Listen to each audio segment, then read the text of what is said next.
इस वक्त की सबसे बड़ी ब्रेकिंग खबर आपके सामने। यस बैंक के नतीजे पेश होते हुए दिख रहे हैं आपके सामने। 1150 करोड़ से बढ़कर मुनाफा 1180 करोड़ का, 1150 करोड़ का अनुमान था और मुनाफा आया है 1180 करोड़ का। तो मुनाफा अनुमान से बेहतर आता हुआ दिखा है। एनपीए में कमी आती हुई दिख रही है और आप देख सकते हैं नंबर्स पहली नजर में अच्छे दिख रहे हैं। बताइए पूजा, नंबर्स फटाफट डिटेल्स बताइए। शानदार नंबर्स जो फर्स्ट टिक निकल कर आ रहा है, काफी शानदार नंबर्स हैं। एसेट क्वालिटी, ग्रॉस एनपीए के नंबर्स काफी ज्यादा इंप्रूवमेंट यहां पर देखने को मिला है। 1.72% ये आंकड़ा आया है, 1.72% के सामने जो आंकड़ा है 1.28% आया है।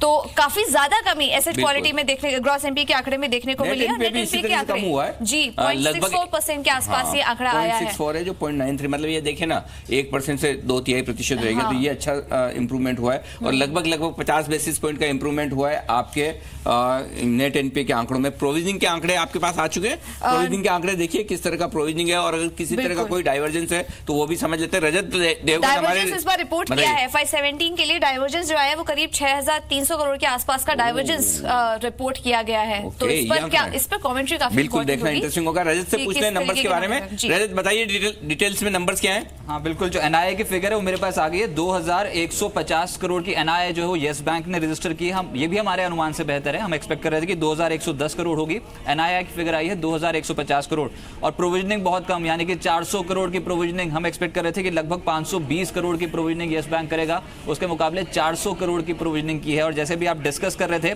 ग्रॉस एनपी और नेट एनपी में जो गिरावट है वो कुशन दे रहा है एसएमएस स्टॉक प्राइस को। दोनों ही फ्रंट पे गिरावट देखने को मिली है तिमाही दर तिमाही आधार पर। ग्रॉस एनपीए 1.28% और नेट एनपीए 0.64%। तो एसेट क्वालिटी ठीक है, लेकिन ये प्रोविजनिंग 400 करोड़ की है जो हमारे एक्सपेक्टेशन से बहुत कम है। तो चलिए, net NPA, gross NPA, provisioning, ये तीनों अच्छा है। मुनाफे का आंकड़ा अच्छा है, चारों आंकड़े अच्छे हैं और नेट इंटरेस्ट इनकम में भी कहीं कोई समस्या नहीं। तो पूजा, ये जो आप तो इतना क्लोजली बैंकिंग को ट्रैक करती हैं, 6355 करोड़ का पूरे साल के लिए डाइवर्जेंस है। पूरे साल FY17 में तो ज्यादा बड़ा नहीं है ना, ज्यादा बड़ा नहीं है। हाँ, फिर ठीक है। लेकिन इसमें वही क्या मैनेजमेंट की तरफ से क्या कमेंट आती है, बिकॉज हमने देखा था कि जब इंडसइंड बैंक के नंबर्स आए थे, आपको याद होगा जब डाइवर्जेंस रिपोर्ट की गई थी तो काफी ज्यादा कमजोरी उसमें देखने को मिली थी। लेकिन येस बैंक मेरे ख्याल से उसको लेकर ज्यादा कुछ रिएक्शन मार्केट नहीं दिखा रहा है। और सबसे ज्यादा पॉजिटिव नंबर तो यहाँ पर ग्रॉस एनपीए के आंकड़े इस वक्त दिख रहे हैं 1.28%। और इसके अलावा कुछ और भी नंबर्स यहाँ पर आए हैं।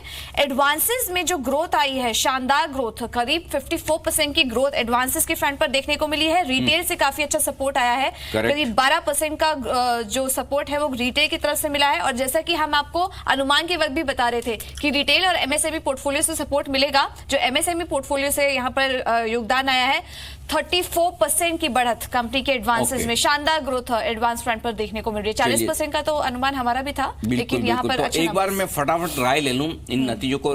ब्रोकरेज हाउस कैसे देख रहे हैं? संजीव जैन हमारे साथ है, AVP research, Ashika stock broking के। संजीव जी बताइए कैसे हैं numbers? Good afternoon Anil ji. देखिए, प्राइमाफेसी नंबर को देख के तो ऐसा लग रहा है कि काफी उम्दा नंबर बैंक ने प्रस्तुत किया है। आप देखिए एनआईआई के नंबर को देखिए, जो बैंक की कोर इनकम है उसमें बैंक ने काफी अनुमान से बेहतरीन नंबर पेश किया है। अराउंड 2150 करोड़ का नेट इंटरेस्ट इनकम प्रस्तुत किया है। प्रॉफिटेबिलिटी फ्रंट में भी अराउंड हमारे एस्टिमेशन को बीट किया है बैंक ने। अराउंड 1180 करोड़ का प्रॉफिट दिखाया है, जो बहुत ही अपने आप में कमेंडेबल है। और अनिल जी, मैं सबसे बड़ी चीज बोलना चाहूंगा कि यहाँ पर ग्रॉस एनपीए में काफी हद तक सुधार हुआ है। आप देखो अराउंड 1.72% से 1.28% के आसपास का ग्रॉस एनपीए है, विच इज एक्चुअली कमेंडेबल। और इसके पीछे मैं रीजन ये मानता हूं कि अगर आप बैंक की प्रोफाइल को देखोगे, एडवांस लोन बुक को देखोगे, तो उसमें आपको पता चलेगा कि अराउंड जो कॉर्पोरेट लोन बुक है वो 68% है येस बैंक का। और इन 68% लोन बुक में अराउंड 75% कॉर्पोरेट की रेटिंग जो है वो A to AAA है। तो it is very very it provide comfortable कि यहाँ पर कुछ प्रॉब्लम नहीं है इसकी एसेट क्वालिटी में। दूसरा देखिए, लास्ट FY17 में डाइवर्जेंस का भी इशू हुआ था आरबीआई को और आरबीआई और बैंक को लेकर के। और उसके बाद बैंक काफी अपने एनपीए डाइवर्जेंस को सुधार कर रही है, जो कि इसका इम्पैक्ट इस क्वार्टर में भी दिख रहा है।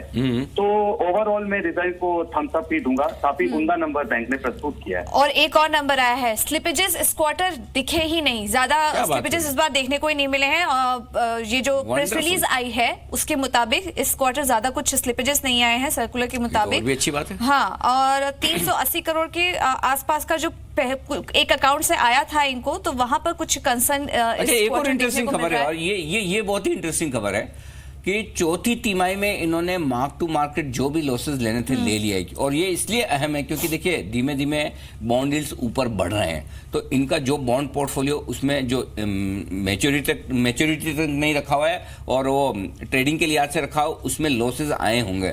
तो वो लॉसेज दर्ज करने के बाद भी ये मुनाफे का आंकड़ा है 1180 करोड़ का। संजय जी, ये तो बहुत बढ़िया बात है। जी बिल्कुल, बहुत ही बढ़िया बात है। देखिए जिस तरह से बॉन्ड यील्ड में स्पाइक हुई है, तो ना केवल यस बैंक में, इनफैक्ट प्रत्येक बैंकों को लॉस ही हुआ है। और यस बैंक ने क्योंकि क्वार्टर फोर्थ की सारी loss, mark to market loss यहाँ पर दिखा दिया है प्रोविजनिंग के तौर पे। तो मैं मानता हूं कि ये काफी एक अच्छा कदम बैंक ने उठाया। और 400 करोड़ की प्रोविजनिंग के बाद भी इतनी अच्छी प्रॉफिटेबिलिटी हम लोगों को देखने को मिली है।